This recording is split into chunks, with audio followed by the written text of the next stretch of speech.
মমতা ব্যানার্জির লন্ডন সফর সূচি শনিবার রাত 8:20 রওনা মুখ্যমন্ত্রীর। কলকাতা থেকে দুবাই হয়ে লন্ডন যাবেন। দুবাই থেকে লন্ডনের গাটউইক এয়ারপোর্ট।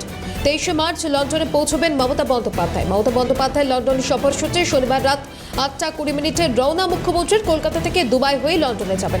বিস্তারিতভাবে মুখ্যমন্ত্রীর সেই সফর সূচি তুলে ধরবো আপনাদের সামনে। টেলিফোন লাইনে আমাদের প্রতিনিধি খালিদ জামাল রয়েছে। খালিদ, আমরা জানি যে মুখ্যমন্ত্রী কিন্তু আজকেই রওনা দেবেন 8:20 থেকে।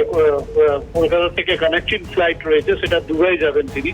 দুবাই থেকে কানেক্টিং ফ্লাইট থেকে তিনি কিন্তু লন্ডনে প্যাটভিক এয়ারপোর্ট রয়েছে, সেখানে তিনি রওনা দেবেন এবং 23 মার্চ তিনি লন্ডনে পৌঁছবেন। এছাড়া তোমাকে জানিয়ে রাখি যে ব্যস্ততম তার কর্মসূচি রয়েছে, যার মধ্যে 24 তারিখে সোমবার ভারতীয় উচ্চ আয়োগের একটা অনুষ্ঠান আছে, সেখানে তিনি যোগ দেবেন এবং 25 তারিখে শিল্প সম্মেলন রয়েছে, অর্থাৎ লন্ডনে যারা শিল্পপতিরা রয়েছে, বণিক সভা রয়েছে, তাদের সঙ্গে তার বৈঠক রয়েছে।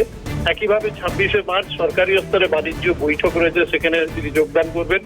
27 তারিখে কিন্তু তার মূল যে অনুষ্ঠান বলা যেতে পারে, অর্থাৎ অক্সফোর্ড বিশ্ববিদ্যালয়ের অনুষ্ঠানে তার ভাষণ রয়েছে এবং 28 তারিখে শুক্রবার কলকাতা তিনি রওনা দেবেন। অর্থাৎ 22 তারিখ থেকে নিয়ে 28 তারিখ পর্যন্ত তার এই ব্যস্ততম কর্মসূচি রয়েছে এবং এই কর্মসূচির মধ্যে তিনি তার যে লন্ডন সফর, সেই লন্ডন সফর করবেন মুখ্যমন্ত্রী মমতা বন্দ্যোপাধ্যায়।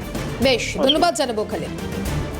23 মার্চে লন্ডনে পৌঁছবেন মুখ্যমন্ত্রী মমতা বন্দ্যোপাধ্যায়। 24 মার্চ ভারতীয়দের অনুষ্ঠানে যোগ দেবেন, যেরকমটা খালিদ জামালো। পাশাপাশি 25 মার্চ শিল্প সম্মেলনে যোগ দেওয়ার কথা রয়েছে মমতা বন্দ্যোপাধ্যায়ের। 26 মার্চ সরকারি স্তরে বাণিজ্যিক বৈঠক। 27 মার্চ অক্সফোর্ড বিশ্ববিদ্যালয়ে অনুষ্ঠানে ভাষণ এবং 28 মার্চ কলকাতার পথে ফের রওনা দেবেন মুখ্যমন্ত্রী।